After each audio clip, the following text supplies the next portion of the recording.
네, 여러분 안녕하세요. 김지훈 목사입니다. 우리도 오늘 역시 우리 말씀 목사 함께 찾아보도록 하겠습니다.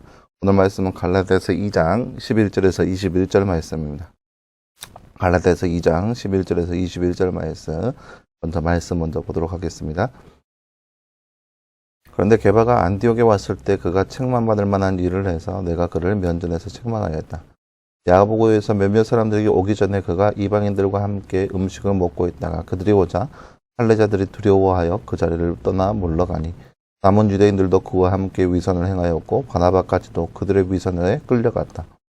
그러므로 나는 그들이 복음의 진리를 따라 바르게 행하지 않은 것을 보고 모든 일 앞에서 게바에게 말하기를 당신 유대인인데도 유대인처럼 살지 않고 이방인처럼 살면서 어떻게 이방인에게 유대인처럼 살라고 강요합니까? 라고 하였다. 우리는 본래 유대인요 이방 죄인이 아니지만 사람이 율법의 행위로 의롭게 되는 것이 아니라 예수 그리스도를 믿음으로 말미암아 되는 줄 알고 우리도 그리스도 예수님을 믿었다. 이는 우리가 율법의 행위로가 아니라 그리스도를 믿음으로 의롭다 하심을 얻으려는 것이니 율법의 행위로는 어떤 육체도 의롭다 하심을 얻지 못하기 때문이다. 그런데 우리가 그리스도 안에서 의롭다 하심을 얻으려고 하다가 우리 자신이 죄인으로 드러난다면 그리스도께서 죄를 짓게 하시는 분이시냐? 결코 그럴 수 없다. 내가 헐어버린 것을 다시 세운다면 스스로 범죄자임을 입증하는 것이다. 내가 율법으로 말미암아 율법에 대하여 죽으니 이는 내가 하나님께 대하여 살려는 것이다. 내가 그리스도와 함께 십자가에 못 박혔으니 이제는 내가 사는 것이 아니라 그리스도께서 내 안에 사시는 것이다. 내가 지금 육체 안에 사는 것은 나를 사랑하셔서 나를 위해 자신을 내어주신 하나님의 아들을 믿는 믿음으로 사는 것이다. 나는 하나님의 은혜를 헛되게 하지 않는다. 그가 율법으로 말미암이라면 그리스도께서는 헛되이 죽으신 것이 된다. 아멘. 네, 사랑하는 여러분, 오늘 말씀은 바로 이 게바 베드로가 행했던 그러한 모습을 통하여서 이방인과 유대인과의 차이를 두었던 그 모습을 책망하고 있는 바울의 모습을 볼 수 있습니다. 잠깐 이해를 돕기 위해서 한번 볼까요? 할례자들은 예수님을 믿는 것에 더해 율법을 지켜야만 구원받는다고 생각했던 자들입니다. 이들이 지키던 율법에 이방인과 같은 식탁에서 식사하지 않는 것이 네. 또 마찬가지로 나눠주지 한번 볼까요? 말씀 읽고 빈칸에 알맞은 말을 넣어 말씀을 완성하세요. 내가 띠띠띠와 함께 띠에 못박혔으니 이제는 내가 사는 것이 아니라 띠께서 내 안에 사시는 것이다. 내가 지금 육체 안에 사는 것은 나를 띠 하셔서 나를 위해 자신을 내어주신 하나님의 아들을 믿는 띠로 사는 것이다. 오늘 말씀 20절 말씀입니다. 내가 그리스도와 함께 십자가에 못 박혔으니 이제는 내가 사는 것이 아니라 그리스도께서 내 안에 사시는 것이다. 내가 지금 육체 안에 사는 것은 나를 사랑하셔서 나를 위해 자신을 내어주신 하나님의 아들을 믿는 믿음으로 사는 것이다. 오늘 말씀 20절 말씀입니다. 그가 율법으로 말미암으면 무엇이라고 하나요?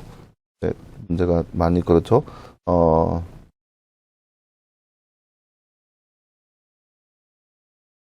오늘 말씀 21절 말씀 보세요. 하반절 말씀에 의가 율법으로 말미암음이라면 그리스도께서 헛되이 죽으신 것이 된다 라고 나와 있습니다. 무슨 말이냐면 사람이 율법으로 말미암아 의를 이룰 수 있다면 그리스도께서 이 땅 가운데 오실 필요가 없다라는 거죠. 그저 사람들에게 율법을 잘 지키라고 얘기할 뿐인 거예요. 사람이 알아서 스스로 율법을 준행함으로써 의에 이를 수 있다면 예수님께서 왜 굳이 이 땅 가운데 오시겠어요? 오실 필요가 없죠. 그저 사람들이 스스로 간에 율법을 잘 지키면 되는 거예요. 하지만 그것을 통해서 의가 되지 않기 때문에 예수님께서 이 땅 가운데 오셔서 의에 이르는 길을 열어주시는 거죠. 어떻게요? 십자가에 달려 돌아가심으로써 그분을 믿음으로써 의가 이루어진 것이라는 것을 보여주기 위하여서 예수님께서 친히 십자가에 자신을 달리셨다는 거죠. 그것을 통하여서 율법으로 의가 이루지 않은 것이라는 것을 볼 수 있습니다. 네, 사랑하는 여러분, 오늘 말씀은 게바의 잘못에 대해서 그래서 그거에 대해서 바울의 비판의 모습이 함께 나와 있습니다. 바울이 우리가 지난 주일에 함께 나눴듯이 바울이 이방인과 함께 식사 자리에 있었어요. 근데 이 유대인의 법상, 유대인의 관례상 이방인과 함께 함께 있는 것 자체가 불법이었어요. 그 유대인들 사이에서는. 그래서 유대인은 이방인과 함께 밥을 먹어서도 안 되고 함께 있어서도 안 되는 그런 문제를 여겨져 왔어요. 왜요? 이 유대인은 하나님의 선민 사상이라고 해서 하나님의 백성이라는 그런 생각을 가지고 있었어요. 그렇기 때문에 하나님의 백성이 아닌 자, 그 할례받지 않은 자와는 함께 있을 수 없었고 함께 밥을 먹을 수도 없었어요. 이것이 그들의 법으로 정해진 규칙이었었어요. 근데 유대인이었던 베드로가 이 이방인들과 함께 밥을 먹는 와중에 야고보가 보낸 몇몇 유대인들이 온다는 소식을 듣고 그들이 두려워서 그곳에서 도망가게 됩니다. 한참 밥을 먹다가 한참 밥을 먹고 있었는데 유대인이 오고 있다. 야고보가 보낸 유대인이 온다는 소식을 들었어요. 그래서 헛겁지겁 그곳에서 도망가고 맙니다. 그리고 그 베드로가 하는 모습을 통하여서 거기에 있는 많은 유대인들이 베드로처럼 똑같이 그렇게 위선적으로 도망갑니다. 그리고 바나바까지 거기에서 도망가는 모습을 보여주고 있습니다. 그래서 바울이 이거를 통하여서 이제 베드로를 책망하는 거죠. 어떻게 그렇게 할 수 있냐? 너는 어떻게 유대인이면서 이방인에게 유대인처럼 살라고 할 수 있냐? 너는 유대인이면서 어떻게 그렇게 위선적으로 유대인처럼 살지도 않고 이방인에게 유대인처럼 살라고 얘기할 수 있냐라는 거야. 그러니까 율법을 무조건 율법하면서 하는 것이 아니라 남들 앞에서 율법을 지키는 척 하는 거죠. 그러니까 그런 거죠. 이방인과 밥을 먹고 있는 모습이 그들에게 있어서 불법이고 그것은 진리가 아니라고 생각한다면 안 먹어야 맞죠. 근데 베드로는 먹고 있으면서 유대인이 온다는 소식을 듣고 남들에게 그렇게 안 보이려고 도망가 했다는 거예요. 이거는 위선이고 잘못이라는 거예요. 바울은 이렇게 베드로를 비판하고 있습니다. 이것은 진리가 아니라는 거죠. 진리는 무엇이냐? 율법으로 의에 이르는 것이 아니라 그리스도를 믿는 믿음으로 의에 이룬다라는 것을 바울은 베드로에게 책망하면서 이야기하고 있습니다. 그러면서 그 뒤에 쭉 나오는 내용은 뭐냐? 우리가 의에 이루는 것은 율법의 행위가 아니라 그리스도를 믿는 믿음으로 인해서 우리가 의에 이룰 수 있다라는 거예요. 그래서 자신의 삶은, 바울의 삶은 그리스도의 십자가에 내려놓고 그리스도의 십자가에서 함께 죽고 이제 그리스도를 믿는 믿음 안에서 사는 삶이 바로 바울의 삶이라는 것을 보여주고 있습니다. 이것이 바로 바울이 주장하는 그런 믿음의 삶이라는 거죠. 사랑하는 여러분, 오늘 말씀을 통해서 우리가 볼 수 있는 것은 우리도 역시 하나님께서 인정하는 의의 삶을 이루기 위해서는 교회에서 정해준 규칙, 남들 앞에서 잘 보이는 그런 모습, 교회에서 신앙생활 잘하고 있는 모습, 교회 잘 나오고 예배 출석 잘하고 말씀 묵상 꾸준히 하고 그러한 모습으로 의에 이루는 것 절대 아니라는 거예요.